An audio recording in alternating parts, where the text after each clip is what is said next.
Elias Hanna is a military analyst and retired Lebanese army general. He joins me now live from Beirut. General, great to have you here with us on TRT World. So, you know what, last night there was a lot of speculation on social media. In fact, some airlines had also postponed their flights to Iran. We were getting reports of Israel closing its airspace north of Tel Aviv, and now, of course, the U.S. deploying more military assets to the Middle East, but nothing happened last night. Is it going to happen tonight?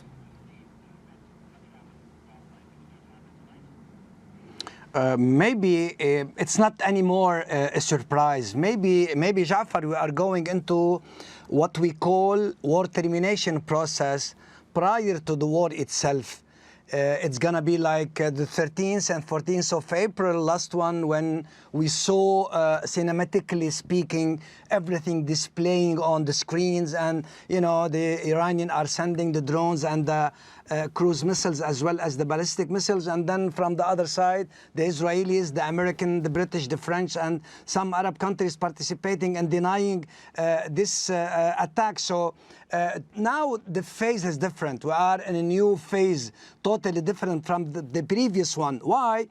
Because Israel is attacking the unity, the unity of arenas in Lebanon. The Joint Chief of Staff, Fuad Shukr, first. It is in Ad-Dahiya, it's an urban place, and they have killed him. Moreover, in addition to this, they have really attacked the leader of one of many arenas, Ismail Haniyeh, and the place is critical during the coronation of the president. So this context necessitates to retaliate. Some say that it's going to be in the 12th or 13th of August. Why? Maybe when the Israelis, they commemorate the destruction of the first and second temple. The first was with the Assyrians, and then the second was with the Romans. So we have to wait and see. And I think that we are going to prepare a war termination, how it's going to end before it started, because maybe everybody would win at that time. Now, General, to that point, if the anticipated Iranian retaliation is going to be delayed up until the 13th or 14th of August, I wonder, how is this going to sit with the Iranian public? Because my understanding is there's a lot of domestic pressure on Iran and also on groups like Hamas and Iranian proxies to do something.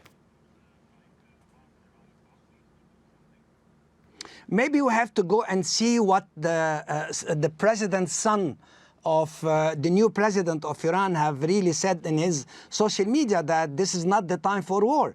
It's time for reorganization of the state, fighting corruption and rebuilding and opening up the state of Iran to the world. Moreover, bringing Jawad Zarif again to this fray, to this new system of presidency means a lot of things for Iran in this time. However, everybody in Iran today is really investigating what happened really for Ismail Haniyeh, how he was killed, what was the way. And today the Iranian Revolutionary Guard really issued a statement about this assassination, that Haniyeh was killed by a missile 7.5 warhead, and it was from outside, not from inside. But we have different stories. But we are accustomed for Iran of what we call, Jafar, the strategic patience. But Iran has to retaliate, but they have to prepare for something. How about miscalculation? How about really Israel going into attacking internal inside of Iran, and maybe targeting the nuclear project, which is the center of gravity for Netanyahu since he is in the prime ministership. Right. And General, talking about Iran's attacks, if you look at the latest Iranian attack on Israel, experts would argue that it was more of a show of force as opposed to an actual attack, because my understanding is that the Israelis were informed before the attack was launched from the Iranian side. So it was a show of Iran's military might. But do you think the scenario is going to be different this time around? Or are we going to see a repeat of April?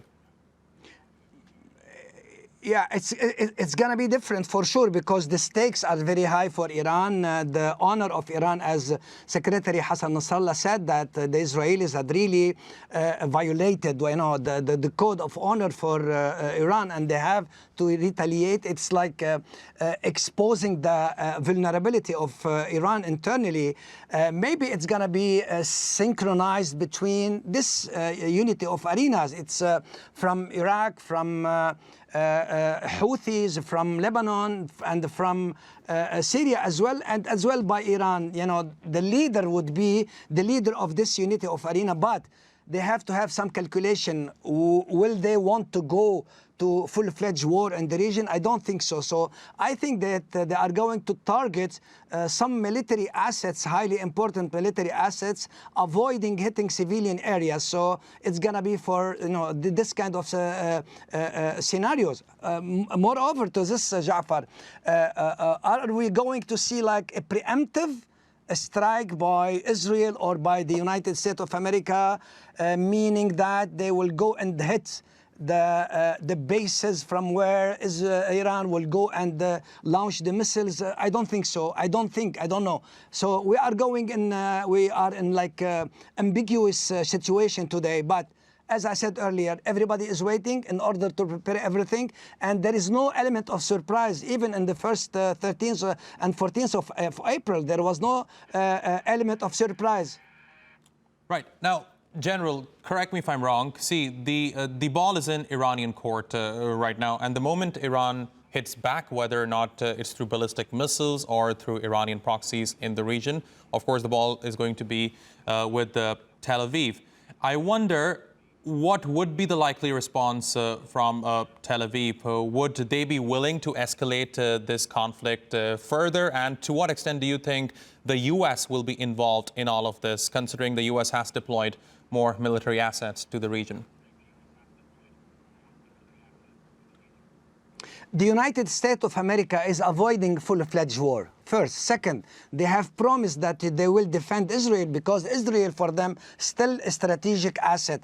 I think that everybody will go into what we call networked defense, aerial defense, in order to go deterrence by denial, not letting these, these missiles and these drones or cruise missile to go into Israel. And if they go into Israel, they will go into harmless, as I might say. They will go into open areas. So we call it like defense, deterrence by denial. You deny Iran to do what they want to do, and in like display, like cinematic approach, we say everybody would say that everybody has his own, retaliation and counter retaliation, tit for tat, and we go into the status ante.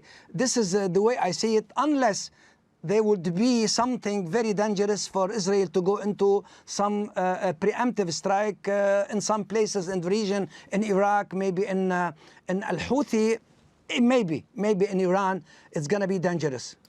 General Elias Hanna, it's always a pleasure talking to you, sir. Thanks very much for talking to us here on TRT World. Really appreciate your taking out the time.